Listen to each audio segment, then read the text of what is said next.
నిన్ను నాన్న అని పిలుస్తాడా? నన్ను పేరు పెట్టి ఎప్పుడు పిలవరు, నాన్నని పిలుస్తారు. చిన్నప్పుడు తాతయ్యతో చెప్పేవారంట కదా కబుర్లు, ఇప్పుడు నాతో. నేను మా నాన్నకే నాన్నని, తెలుసా?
తాతయ్య కర్కోటకుడు అనుకుంటున్నావా తల్లి? నన్ను శపిస్తున్నావా? నేను వెళ్ళను తాతయ్య అని దబాయించి నువ్వు ఉండిపోకూడదు. నీకు ఆ హక్కు లేదా? రామ్మా, మరొక్కసారి నేను కళ్ళారా చూడాలనుంది సీత.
తాతయ్య చేతిరాత్తో శుభలేఖ రాగానే ఎగిరి గంతేశారు నాన్న మొహంలంత ఆనందం నేను ఎప్పుడూ చూడలేదు.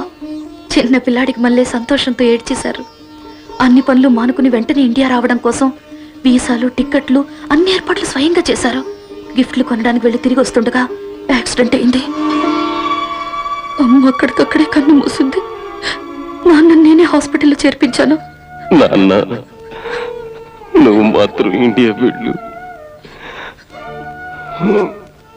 మా నాన్న స్వయంగా శుభలేఖ పంపిన వెళ్ళలేకపోవడం నా దురదృష్టం. పట్టుదల కోసం ప్రాణం పెడతారు కానీ ఆయన ప్రాణం నేనే. చూడు నాన్న, మీ అమ్మ నేను యాక్సిడెంట్ లో పోయినట్టు చెప్పకు. ఆయన బ్రతకరు.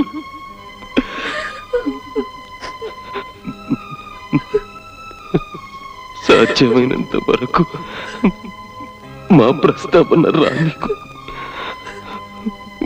వాళ్ళని బాగా ప్రిపేర్ చేసి నీకు బాగా నమ్మకం కుదిరిన తర్వాత కానీ చెప్పొద్దు. నాన్న, ఇక నుంచి నువ్వు శ్రీనివాసమూర్తి కూతురివి కాదు, సీతారామయ్య గారి మనవరాలి. నాన్న, నాకు కోరికలు తీరుస్తావా? మా చితాభస్మాన్ని మేము పుట్టి పెరిగిన గోదావరిలో మా నాన్న చేత నిమజ్జనం చేయించు నాన్న. చేయిస్తావు కదా?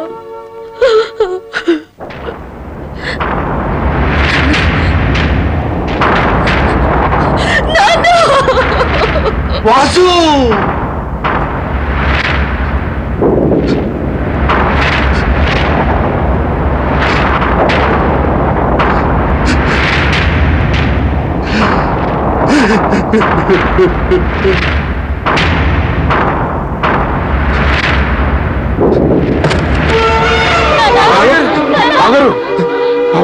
కాశీ, నువ్వు వెళ్ళి డాక్టర్ తీసుకురా త్వరగా. గాలానివ్వండి.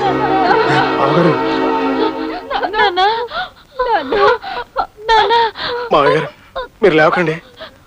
నాకేం కాదు గాని ముందు ముందు సీత ఎక్కడుందో చూడాలి.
ఊరుకో అమ్మా, ఊరుకో.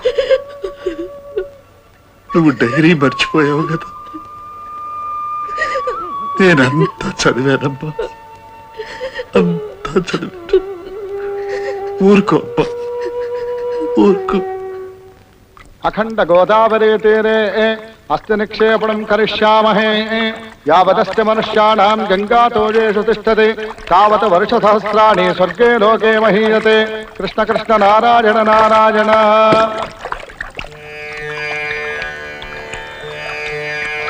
మా చితాభస్మాన్ని మేము పుట్టి పెరిగిన గోదావరిలో మా నాన్న చేత నిమజ్జనం చేయించు నాన్న.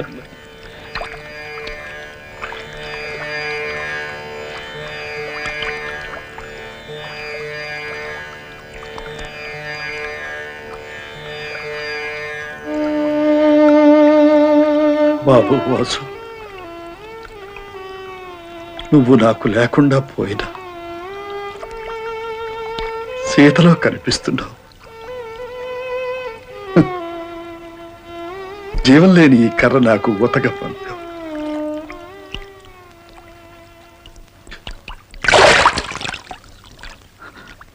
తాతయ్య, అవునమ్మా,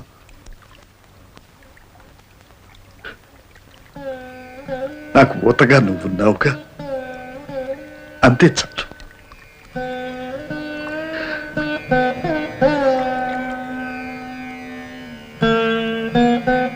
ఈ కథ ఇక్కడితో అయిపోయిందా?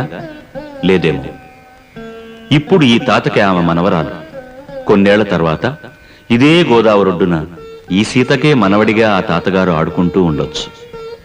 మమతానురాగాల శాఖా చంక్రమణం అక్కడ ప్రవహిస్తున్న గోదావరి లాగానే ఎక్కడో సంసార సాగరంలో కలిసి సంతోష మేఘాలుగా ఎగసి అనురాగ వర్షంగా కురిసి జీవనదిగా వెలసి తిరిగి సాగరంలో కలిసి మేఘాలుగా ఎగసి నిరంతరంగా తరంతరంగా హైందవ కుటుంబ జీవన ఔన్నత్యానికి అద్దం పడుతుంది.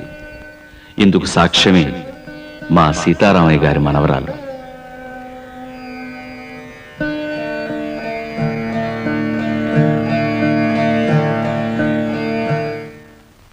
స్వాగతం.